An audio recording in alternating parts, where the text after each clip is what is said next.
Seja bem-vindo ao canal Escola de Pregadores e hoje eu tenho mais uma dica quente para você aí encontrar a ideia central do texto bíblico. Antes de qualquer coisa, é muito importante que você entenda que não há como chegar à ideia principal do autor se você não estudar o texto. Não é olhando o texto, observando o que está lá e pronto, e você vai chegar. Não é assim que a coisa acontece. Você precisa fazer um estudo do texto de forma disciplinada, observando ali o significado das palavras, atentando, para alguns detalhes que ficam perceptíveis lá no texto. Então você precisa observar isso.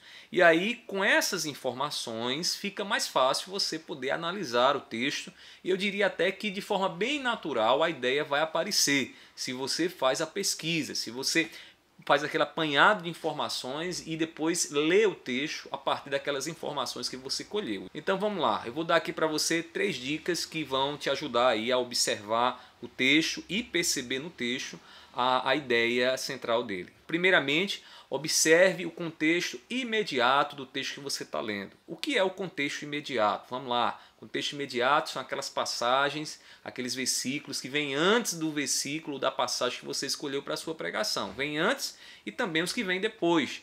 Lembre-se que o autor ele está ali falando dentro de um contexto, ele está relatando, ele está narrando alguma coisa e aí você precisa compreender isso que vem antes e isso que vem depois. Também observe o seguinte, às vezes a estrutura maior do livro, o contexto maior do livro é que vai nos dar o significado da passagem. É como acontece, por exemplo, lá em 1 Coríntios, capítulo 12 a 14. O que é que nós temos lá? A igreja lá estava passando um problema e com relação aos dons, e aí o apóstolo Paulo no capítulo 13, que está entre o capítulo 12 e o capítulo 14, é que vai dar então a instrução, a orientação, a admoestação do Senhor em relação àquela maneira carnal que alguns estavam lidando com os dons. Então você, para interpretar 1 Coríntios capítulo 13 e entender a ideia central, a ideia primária que Paulo está tratando ali, você vai precisar entender essa estrutura maior do livro, da seção ali daquela epístola de 1 Coríntios. Então, você pode consultar também um esboço da passagem ou do livro todo. Observando o esboço, você vai perceber que ali existe uma ideia que vem antes, um capítulo que vem antes, um capítulo que vem depois, e estes capítulos normalmente nos dão pistas sobre aquela passagem, aquela seção que nós estamos analisando ali. Então é interessante também usar aí os esboços para consultar e entender melhor como é que o autor bíblico ele organizou a ideia. Outra maneira de você também descobrir a ideia central, além de observar o contexto imediato e o contexto maior do livro, é observar as repetições de temas, de palavras e de ideias que vão aparecer no seu texto. Um texto onde existe uma palavra que está sendo repetida várias vezes, certamente essa palavra ela vai estar ali dentro do tema, dentro da ideia que o autor quer tratar.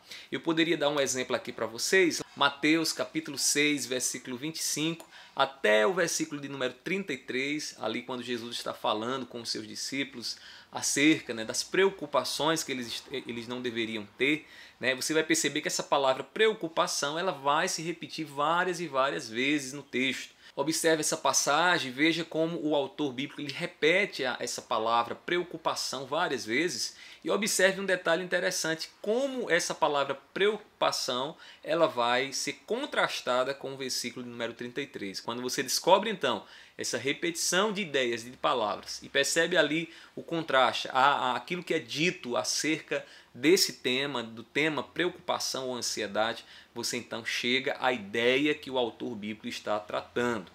Com essas dicas, certamente ficará mais fácil para você encontrar a ideia central do texto bíblico. Não se esqueça, é muita pesquisa, estudar muito o texto bíblico, observar, fazer uma leitura atenta do texto bíblico para você poder saber realmente o que é que o autor está querendo comunicar e assim, como entendendo a ideia do autor, entendendo também e encontrando a ideia do nosso Deus, aquilo que Deus tem para nós e para os nossos ouvintes.